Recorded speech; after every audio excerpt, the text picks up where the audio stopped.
Olá, tudo bem? Hoje vamos para o nosso segundo encontro sobre terrorismo e movimentos nacionais separatistas, a princípio na Europa.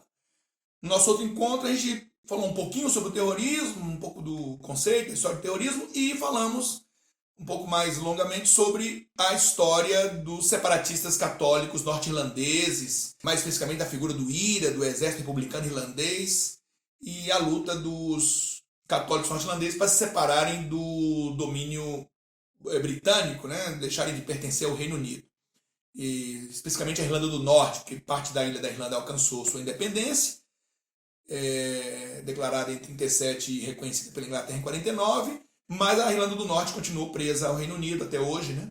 E aí tem toda uma luta do Exército Republicano Irlandês pela independência, usando o terrorismo como um instrumento de luta deles. E eu falava no final da aula sobre o Acordo de Paz, Acordo de Páscoa, ou da Sexta-feira Santa, ou de Belfast, assinado em 98, durante a gestão do primeiro-ministro britânico Tony Blair, mediada pelo Bill Clinton, que levou dois norte-irlandeses ao prêmio Nobel, o David Timble e o John Humble, né? E que selou a paz, uma relativa paz naquela região até hoje, né?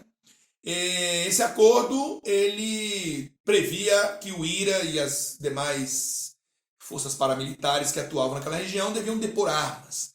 Eu dizia na nossa aula passada que o IRA demorou um pouco a fazer isso gerou uma certa crise no acordo, por volta de 2002, praticamente o acordo estava sendo suspenso naquele momento. O problema é que com o atentado de 11 de setembro de 2001 no World Trade Center em Nova York, aquele atentado nos Estados Unidos, isso gerou uma mudança mundial na questão do terrorismo, porque a partir dali os Estados Unidos entraram na guerra ao terror durante a era Bush e se aliaram a vários países que também lutavam contra o terrorismo nacional. Findaram invadindo lá o Afeganistão e o Iraque, como nós já tratamos na aula de Oriente Médio, e reforçou então o combate ao terrorismo. E para grupos como o IRA, que tinha uma longa história de uma luta nacional, essa história do terrorismo ficou manchada pelo terrorismo islâmico, por causas de convicções religiosas, e aí findou que houve uma certa concorrência no mercado do terrorismo, a gente pode falar assim, e a pressão aumentou muito sobre o IRA, que já tinha assinado um acordo e que precisava apenas depor as armas, e isso fez com que o IRA, em 2005, anunciasse definitivamente o fim da luta armada, e a partir de uma comissão que foi criada para observar a deposição de armas, né, concluiu-se que o IRA boa parte do arsenal do IRA tinha sido desmontado, e ele chega ao fim, né? Ao todo, o IRA pode ter matado entre 3.600, 3.800 pessoas, vamos pela sua história, né? Desde a década de 20, quando ele surge, né? Até o 2005, quando ele declara o seu fim. Depois disso, em 2006, houve um outro acordo chamado Acordo de St. Andrews. Esse acordo ele serviu para pacificar mais ainda a região, definindo melhor os critérios de divisão de poderes entre católicos e protestantes, reabrindo o parlamento que andou sendo fechado desde a crise de 2002, quando o IRA estava demorando a depor armas. E esse acordo definiu também o papel da polícia na Irlanda do Norte. Ele fez alguns ajustes no acordo de 98 e permitiu que se retomasse de novo o parlamento lá em 2007. Agora, recentemente, de novo uma crise rondou aquela região, uma crise em relação à questão política, mas agora em 2020 houve uma nova eleição e as coisas foram retomadas de novo, inclusive o histórico partido Sinn Féin, o partido ligado ao IRA, ele teve uma boa votação na última eleição, 1/4 dos votos ele recebeu.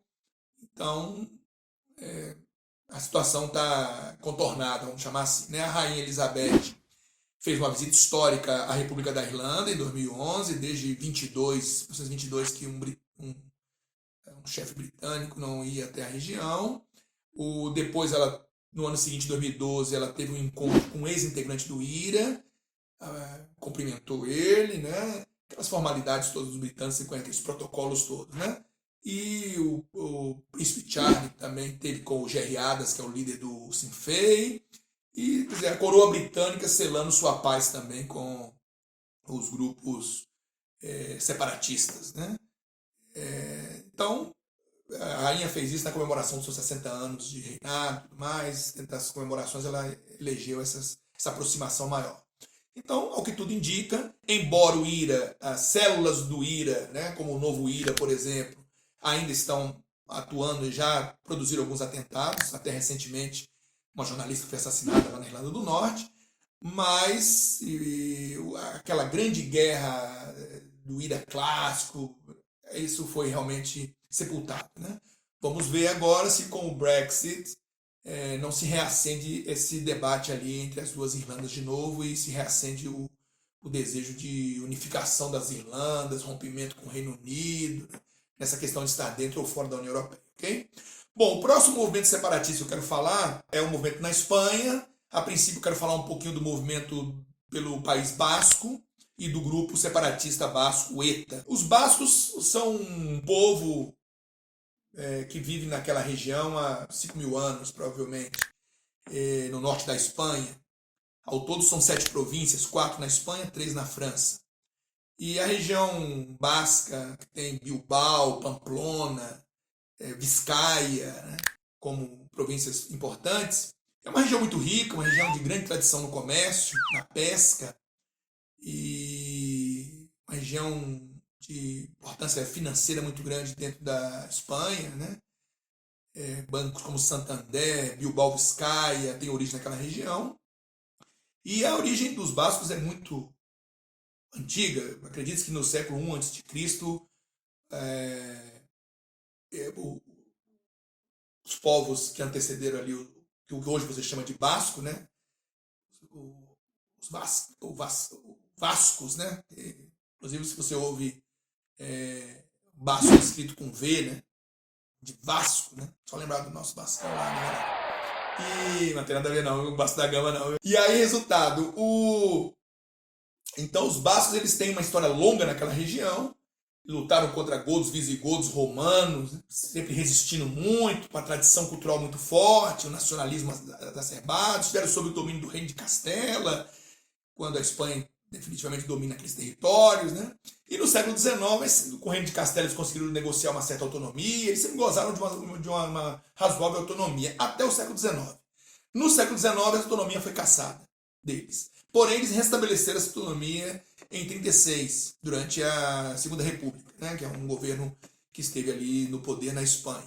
Porém, você sabe que esse governo sofreu um golpe, né? Quando o Francisco Franco, um general do exército, não satisfeito com a vitória de um grupo mais à esquerda, né? Um grupo ligado a comunistas e tudo mais, produziu um levante com 50 divisões do exército e declarou guerra ao governo, uma guerra civil, a famosa Guerra Civil Espanhola, de 36 a 39, onde Franco saiu vitorioso e estabeleceu a sua ditadura, né? O generalíssimo Franco, o franquismo, né? Que se estabeleceu ali de 39 até a morte do Franco em 75. Então, 36 a 39 é a Guerra Civil, que o Franco vence, inclusive com o apoio de Hitler. Hitler deslocou sua força aérea para atacar essa região do norte da Espanha, o famoso ataque a Guernica, né? Que fica nessa área, né? Que findou produzindo aquela obra do Pablo Picasso, Guernica, que está aqui em cima, né? Você tem o Guernica aí, eu tenho aqui. Então, resultado, o Guernica ele é um quadro que reflete isso, né? A dor daquele ataque que foi feito à população civil, né? Você vê lá que tem lá o cavalo gritando, a criança chorando, a criança morta, a mãe, né, desesperada. Então, é um quadro que mostra a dor. Esse quadro está exposto em Madrid, no Reina Sofia, né? Tem uma sala especial só para ele lá, é um quadro muito famoso. E então Franco vence a Guerra Civil Espanhola, se torna um ditador, caça todas as autonomias regionais do País Basco, da Catalunha, da Galícia, de outras regiões, e governa com mão de ferro. Em 1959 surge o grupo Basco ETA, que vem... Os bascos falam uma língua própria, o euskera, o vasconso, que é uma língua, inclusive, que não tem ramos com as línguas indo-europeias da Europa, né? provavelmente por eles viverem numa região montanhosa, de difícil acesso, os romanos tiveram mais dificuldade em expandir ali o latim e até de cristianizá-los, foi mais lenta a cristianização por ali. E aí foram pagãos, né, mantiveram hábitos pagãos até por causa disso. E o que acontece? O ETA, né, a sigla ETA, vem de uma expressão que é Pátria Basca e Liberdade, o Euskadi está as catazunha, né? Aí vem a sigla ETA. E o grupo ETA surge no final dos anos 50 com o objetivo de se tornar um grupo que possa propagar a cultura basca, a língua basca. O Franco tinha proibido, né, manifestações culturais, ensino da língua, a bandeira basca de ser exposta. Né? E esse grupo surge como um grupo de resistência. No âmbito da cultura, no âmbito dos costumes. Né? Porém, ele é colocado na clandestinidade pelo Franco. E aí, uma década depois do seu nascimento, no final dos anos 60, 68, 69, o ETA começa a ações armadas, terroristas, principalmente contra forças de segurança do Estado, eventualmente contra jornalistas, escritores, autores que se opõem ao seu movimento, políticos. Né? Ele é acusado também de extorsão, sequestros, né? Cobrar dinheiro, taxa de proteção a comerciantes. E o ETA, ele, diferente do IRA, que era mais centralizado, o ETA é mais centralizado. Ele tem comandos, né? Comando Madrid, comando Barcelona. Ele tem uma característica mais celular. Como é muito comum no terrorismo. E aí o ETA ele tem uma atuação grande ali nos anos 70, principalmente. Inclusive em 73, o ETA tem um ataque muito vitorioso, né, do ponto de vista do terrorismo, que é o assassinato do possível sucessor do Franco, Luiz Carreiro Blanco, que o seu carro vai pelos ares, passou por cima de um prédio, sem entender, numa avenida lá em Madrid, explodiu lá, enterraram explosivos na passagem da comitiva dele e ele morreu, né? E a partir daí aumenta a repressão contra o grupo. Franco morre em 75. Com a morte de Franco, começa uma transição para uma Espanha democrática. Essa transição vai durar mais ou menos até 78. A redemocratização da Espanha. É quando os bascos recuperam a autonomia perdida na era do Franco. E aí é uma divisão dentro do ETA. Parte do ETA não mais vai fazer luta armada, porque reconquista a autonomia. O chamado ETA político. Mas uma outra facção mais radical, chamada ETA-M, o ETA militar, vai prosseguir na luta armada, reivindicando a independência completa do País Basco. Só que a partir daí, o apoio popular que até então o ETA tinha, porque a luta do ETA se identificava com a luta contra uma ditadura, a ditadura do Franco, eles perdem essa moeda política. E a partir daí eles passam a ser cada vez mais repudiados pela sociedade espanhola. E também aumenta muito a repressão, porque historicamente a França, as 3 províncias bascas na França, gozaram sempre de muita liberdade. E a França, para se opor ao franquismo, né, na Espanha, findou acolhendo muito dos participantes do ETA que se refugiavam na França. Porém, nos anos 80, uma aliança entre o governo espanhol e o governo francês, né, Felipe González na Espanha e François Mitterrand na França, levou a uma repressão intensa do ETA e a prisão de grandes nomes dentro do ETA. Isso enfraqueceu o grupo. E aí temos os anos 90. Nos anos 90 você tem esse acordo de Páscoa do IRA, que finda refletindo lá na região, né? Porque se o IRA, se o católico norte-irlandês se submeteu a um processo de paz e ele tem uma série de problemas socioeconômicos, de divisão de poderes, por que os bascos que não sofrem esse tipo de discriminação, que vivem numa rica região e próspera região, que tem autonomia, né? Por que eles ainda continuam, né? O ETA continua derramando sangue ainda? Então isso começa a refletir e ações do ETA começam a ser duramente repudiadas. Em 97, 1 milhão de pessoas marcharam por causa do assassinato de um político que o ETA sequestrou.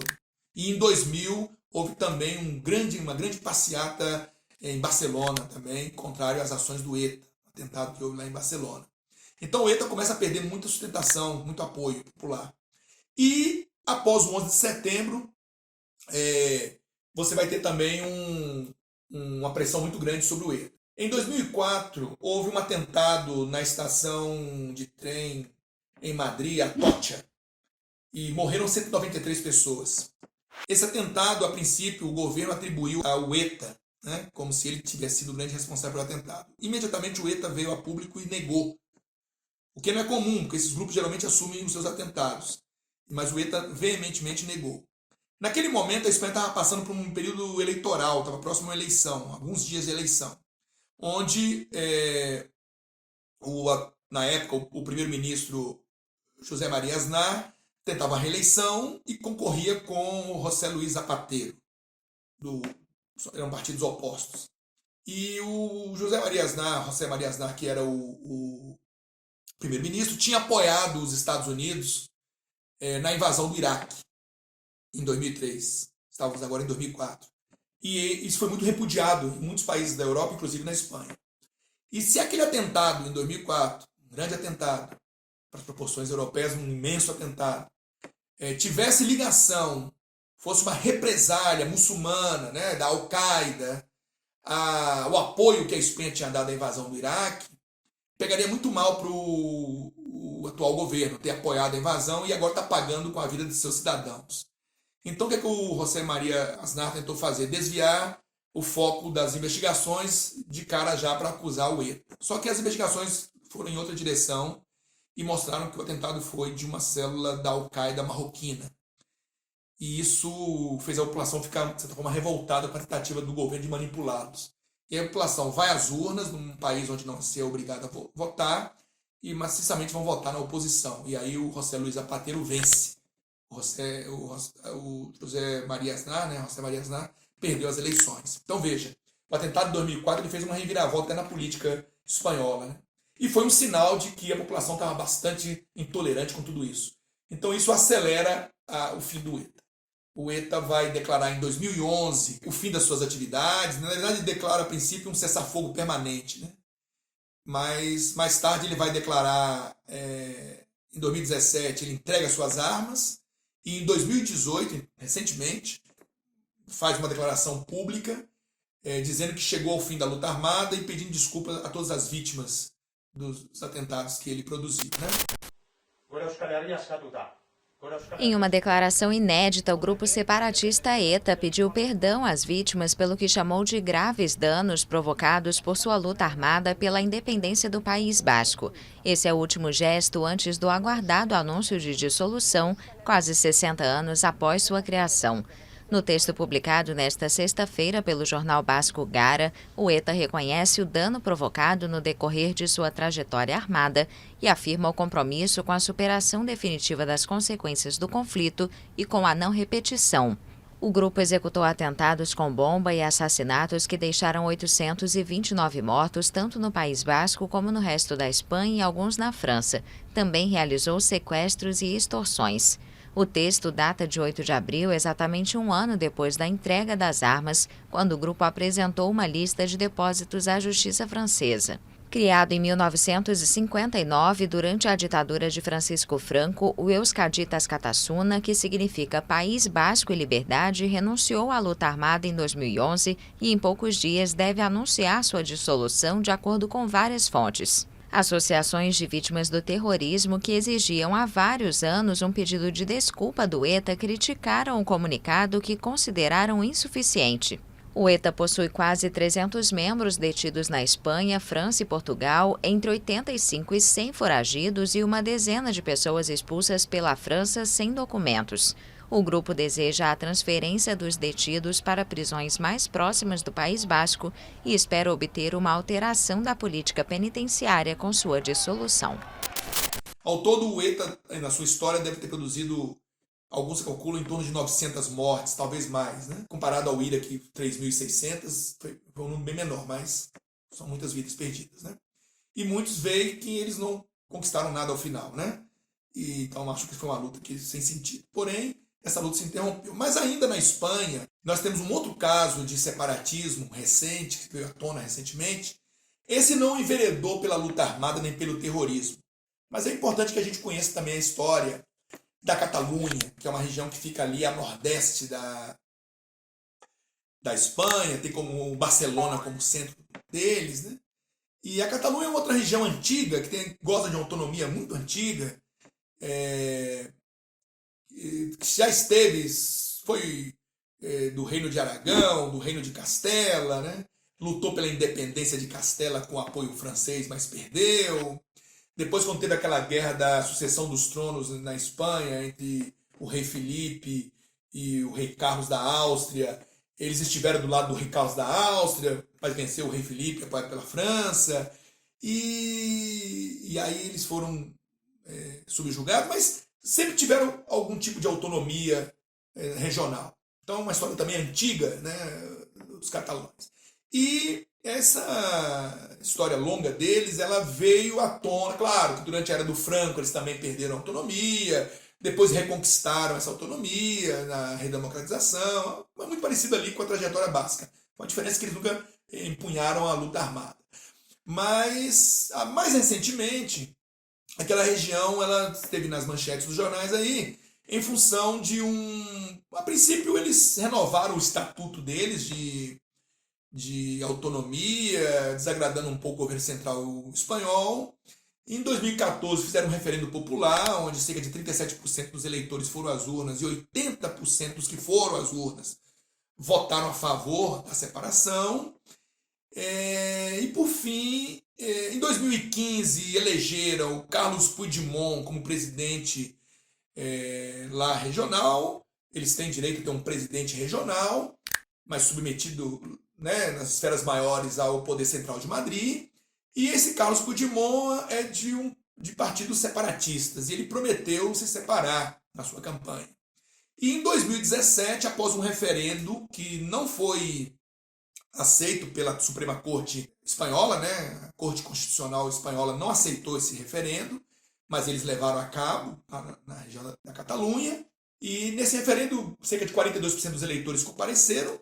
Dos que compareceram, 90% votou a favor de separar. E em outubro de 2017, o Carlos Puigdemont, que era o presidente lá da Catalunha, declara a independência da Catalunha, dizendo que estava declarando que não seria instalada de pronto, que precisaria de um tempo para se organizar, mas declara. E isso acionou os mecanismos lá em Madrid, acionou uma cláusula na Constituição Espanhola e decretou uma intervenção na região, fechando o parlamento, caçando a autonomia. Isso agora, em 2017. O Carlos Puigdemont fugiu com os outros 6 integrantes do governo para a Alemanha e depois para a Bélgica, onde pediu asilo político. Outros que ficaram foram presos, julgados agora em 2019, condenados a penas que variam de 9 a 13 anos, por tentar fazer essa separação, né? Que a lei não permite, a lei espanhola não permite isso. E isso gerou uma repercussão muito grande na mídia. Inclusive, durante as votações desse referendo de 2017, a polícia espanhola foi enviada para fechar postos de votação, caçar urnas, impedir eleitores, com muita violência em alguns momentos, né? Que gerou uma repercussão na mídia muito grande. Mas foi um evento recente que envolve a questão nacional separatista na Espanha, só que agora envolvendo a Catalunha, e que ainda segue, né? Um novo presidente foi eleito para Catalunha, mas é um presidente que reconhece a autoridade do antigo presidente que está exilado, né? Que é o Carlos Puigdemont, e só que com um discurso mais moderado. E também mudou o governo na Espanha, né? Inclusive o atual primeiro-ministro, Pedro Sánchez, já abriu o diálogo com essa região, né, da Catalunha, com o atual representante lá, e criticado por alguns setores conservadores por abrir esse diálogo. Não que ele admita a independência da Catalunha, não é isso, mas tentando pacificar e chegar a um consenso com aquela região, e evitando esse tipo de movimentação que gera muita tensão, e não é bom, né? É claro que esse separatismo ele ganhou força dentro da Europa também por causa da crise que a Europa tem atravessado nos últimos anos, desde aquela crise maior de 2008, 2009, que chegou com muita força na Europa, e a Espanha foi um dos países bastante atingido, faz parte daqueles piques, né? Portugal, Irlanda, Itália, Grécia e Espanha, né? O S é de Espanha. Então, esse grupo de países que foi mais afetado, a Espanha teve mudanças políticas muito fortes e acendeu esse debate que a Catalunha diz que é uma região muito rica. Realmente eles têm uma produção industrial muito forte, economicamente eles representam um, um quinto da economia espanhola. Mas muitos acreditam que fora da Espanha eles não teriam essa força toda, porque eles também dependem da Espanha. Se eles não são reconhecidos, eles não estariam na União Europeia. Então, para muitos não é uma aventura isso tudo, não, se colocar na ponta do lápis mesmo não vale a pena. Mas eles dizem que carregam a Espanha nas costas, que dão muito mais do que recebem. Isso tem muito a ver com o agravamento da situação econômica após a crise global de 2008 e 2009. Né? Mas o fato é que essa situação atualmente está relativamente pacificada.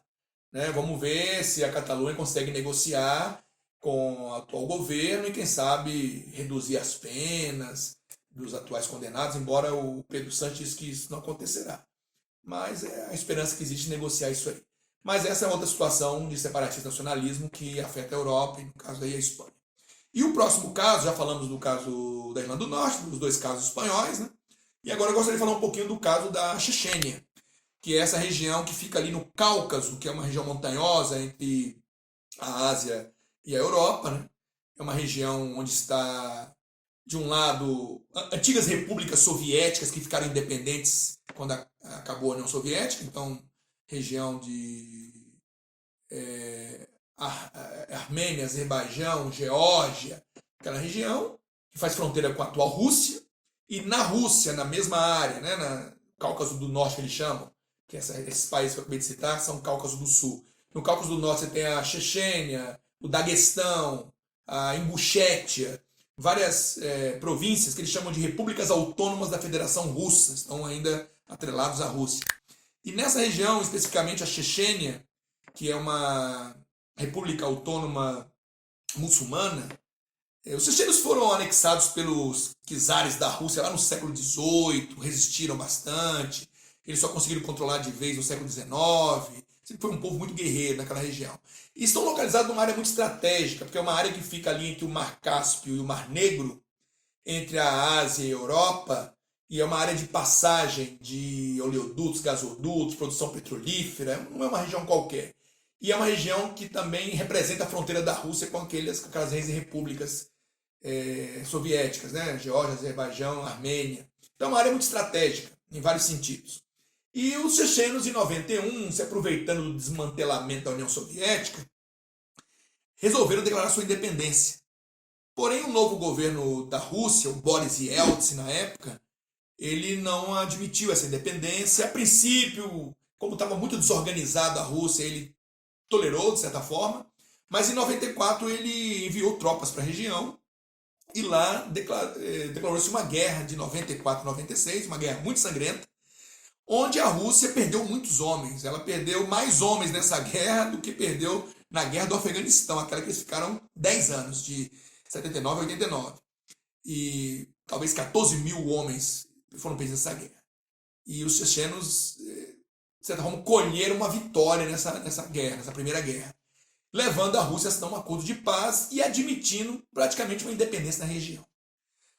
A questão é que, após essa pretensa independência, a região da Chechênia mergulhou num certo caos de avanço do crime organizado e denúncias de desmandos do governo, tentativa de influenciar a região do Daguestão, que é vizinha, e isso tudo gerou ansiedades dentro da Rússia. E aí, já na era do Putin, o Putin chegou ao poder em 99, em 2000, Putin mandou tropas para a região e começou uma nova guerra, que a gente chama de Segunda Guerra da Chechênia. Essa guerra foi de 2000 até cerca de 2009, quase uma década de guerra lá, uma guerra muito sangrenta, onde, ao final, a Rússia conseguiu dominar a região, findou produzindo uma nova constituição para a região, que passou por um referendo, onde ela foi aprovada, mais de 90%. Muitos dizem que, como tudo na Rússia, tem muito comentário de manipulação, que não foi transparente, né? Isso também foi denunciado.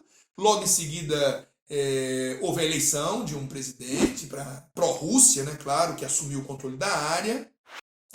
E, de certa forma, deu uma esmagada nessa movimentação dos chechenos. Mas eles continuaram atuando pela via do terrorismo, né? E são muito conhecidos os ataques terroristas dos chechenos. Eles fizeram vários ataques. O alvo sempre são os russos, né? Então, em 99, houve ataques a prédios na Rússia. em 2002 eles sequestraram, tomaram de assalto um teatro em Moscou, com mais de 800 pessoas dentro, né? E ameaçando explodir aquele teatro se não fossem negociadas. Queriam que tropas russas deixassem a Chechênia e tudo mais, já na era do Putin. E aí essa negociação ficou não terminando bem, né? Os russos não têm muita paciência para negociar, né? E principalmente o Putin. E aí houve uma invasão desse teatro, com o assassinato de alguns reféns. O governo tomou a decisão de invadir, só que eles liberaram um gás mortífero pelas tubulações de ar-condicionado e mataram cerca de 170 pessoas, foram mortos envenenados por esse gás, entre reféns e terroristas, né?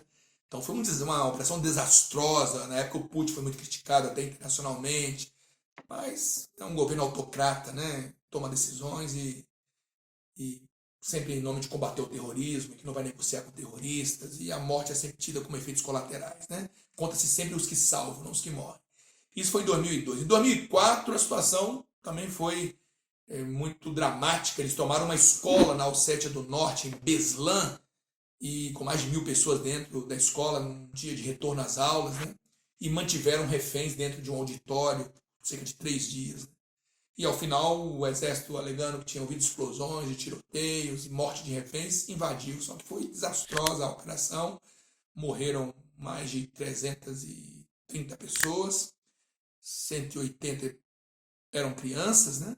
Então também foi. Então, assim, depois fizeram atentado em Moscou, no metrô, inclusive debaixo da sede da atual FSB, antiga KGB, atentado no aeroporto em Moscou, atentado em São Petersburgo no metrô, né? Atentados no Daguestão. Então, assim, a história de atentados dos chechenos é longa contra os alvos russos, né? E há denúncias também de que a Rússia persegue mundo afora combatentes chechenos, alguns até exilados na Europa, que são, volta e meia, assassinados. Né? Recentemente mesmo houve um caso desse num parque em Berlim, na Alemanha, que gerou até uma desavença diplomática entre a Rússia e a Alemanha, né? Porque agentes russos teriam assassinado um checheno que estava exilado em Berlim. Né? Os russos também têm uma história sombria sobre envenenar, assassinar dissidentes, né? Como aquele Skripal e sua filha na Inglaterra, né? Litvinenko, que foi um agente também que foi envenenado com polônio radioativo, o pai e a filha tinham sido envenenados por um gás, um novo choque. Então, assim, os russos têm um histórico também disso. Então, esse é uma situação separatista de violência que envolvendo o terrorismo que acomete a Europa, porque é na transição da Europa para a Ásia, né? Dentro do que é a Europa. É a história dos chechenos, né? Então é bom a gente ficar atento, né? Com isso, a gente está fechando um ciclo de separatismo europeu, né? Já que falamos desses 4 casos aí, né? O Reino Unido, a Irlanda do Norte, com o separatismo católico irlandês e a ação do IRA, os bascos, País Basco com o ETA, né? A Catalunha, que não tem uma história de luta armada, e o terrorismo checheno lá na Rússia, né? Que é um movimento separatista com esse pano de fundo islâmico, né? Porque eles são islâmicos e querem professar a fé deles também, livre de qualquer influência, né? E aí tem também ações de terror, ok? Espero que vocês tenham gostado dessa nossa aula de hoje. Nós vamos ainda continuar, temos ainda alguns outros temas para tratar envolvendo terrorismo e movimentos separatistas, que trataremos no nosso próximo encontro, ok? Um grande abraço a todos. Obrigado.